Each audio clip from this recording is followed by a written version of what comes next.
Hi everyone, welcome back to Brookdale Farm. It's a beautiful day today. It's been a lovely sunny morning and now it's just come up a little bit cloudy, but it's a lovely warm afternoon still.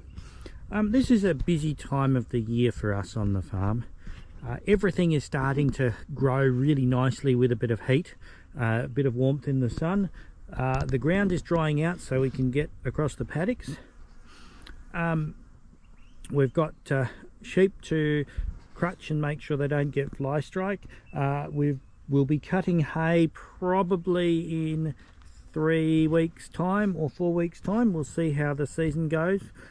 Today we're doing spraying fire breaks. So round our property we are expected to have a bare earth fire break all the way around the boundary, and then broken up into 500 acre lots. So I don't need to put too many through the middle, but I do put a couple through.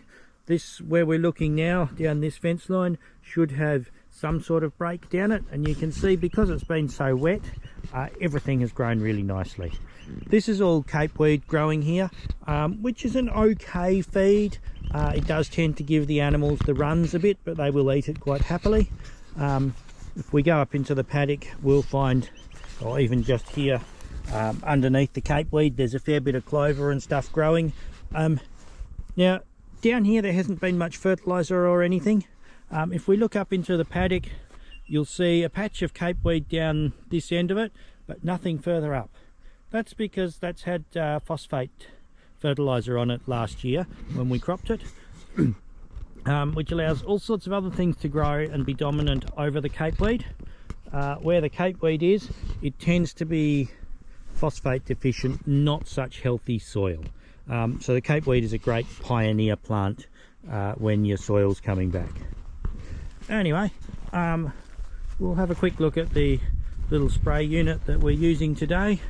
On the back of the ute, we've just got a little 150 litre poly tank, 100 litre poly tank with 2 litres of glyphosate in there. Underneath it down here we've got an electric pump here and a filter in the back there with the switch in the cab to turn it on and off. We've got a bit of a tangle of pipe work up here.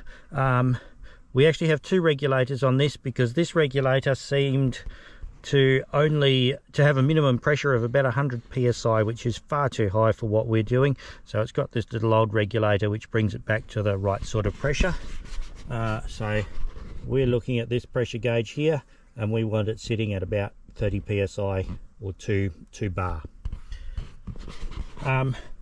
This pipe here is a return pipe to the tank.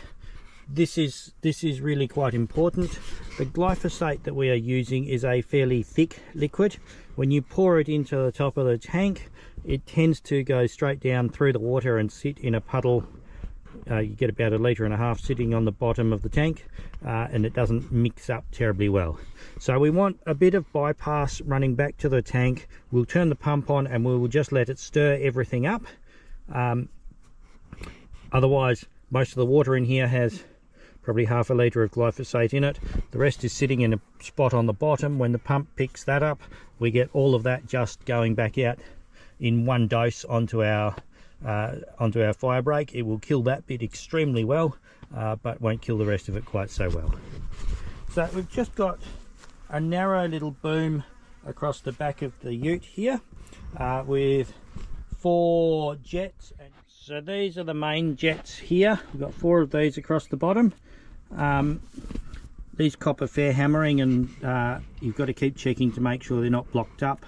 It's still boggy around here, so they get covered in mud and they get all the grass catching on them and stuff. These jets here are a fence line jet.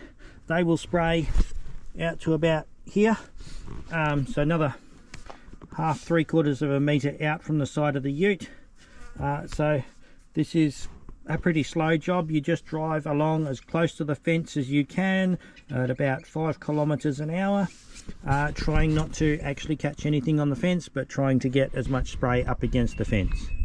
Now, although the fences we have are all steel, with timber posts or wire fences with timber posts in the corner, if you get a fire coming through, it will actually burn all the galvanizing off the wire and then it will rust. So we want to try and keep the heat away from the fence even though they are metal. It's a little bit late to be doing the fire breaks now.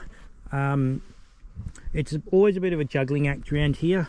I know there's at least 2 spots around here that I'm not going to get to because it is still too wet to spray and I'll get bogged. If I'd gone any earlier, I probably would have missed a third of the fire breaks just because they're too wet to spray. So I will come back in mid-October and just run a plough over them as well, but the spray helps to kill off the grass a bit earlier and break it down. Starts it rotting down so that it's easier when we're easier to go through when we're ploughing.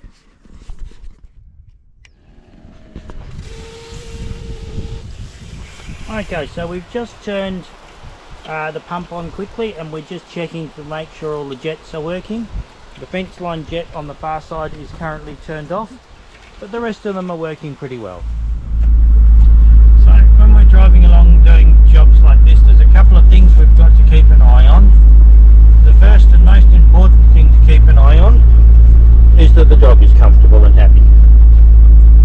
The other thing we have to keep an eye on, in the revision mirror we can just see the pressure gauge on the sprayer, so that we can keep an eye on that and make sure that it's running at the right pressure. This tells us that we haven't blown a hose and that we haven't run out of spray. In the other revision mirror out here, we can just, if we look carefully, we can just see the fence jet spraying away, so we know that this is working. And as long as we keep an eye on these things, we generally get a pretty good result with this.